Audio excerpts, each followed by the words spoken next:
मंदिर भी जाएंगे और तामसिक भोजन का भी आहार करेंगे। बिल्कुल नहीं, बिल्कुल इसे मतलब कुछ मंगलवार को हनुमान जी के जाएंगे, इसे कुछ नहीं होने वाला। सबसे पहली बात है, जैसा खाओ अन्न वैसा बने मन। देखो, अगर हम शास्त्र की आज्ञा का पालन नहीं करेंगे और मनमानी आचरण करेंगे तो नरक जाओगे। किसी भी प्राणी को दुख देना, हनुमान चालीसा का भी पाठ करते हैं। जो तुम कर्म करोगे तुम्हें भोगना पड़ेगा।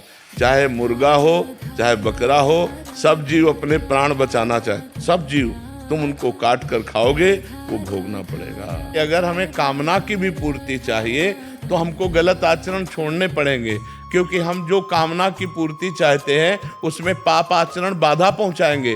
पाप का फल दुख है, पाप का फल विपत्ति है, पाप का फल संकट है। यदि आप मुर्गा मुर्गी खाते हो तो पाप कर रहे हो, और वो पाप आपकी कामनाओं को पूर्ण नहीं होने देगा। चाहे हनुमान जी के पास जाओ, चाहे राम जी के पास जाओ, जहां भी जाओगे जीवों की हिंसा करते हो, जीवों को दुख देते हो, गंदा आचरण करते हो, गंदा भोजन पाते हो, तो भगवान प्रसन्न नहीं होने वाले। एक चींटी के भी पीछे उंगली लगा के देखो, ऐसे वो भाग रही अपने प्राण रक्षा के लिए। क्या उनमें जीव नहीं है? क्या मुर्गा अपना प्राण बचाना नहीं चाहता?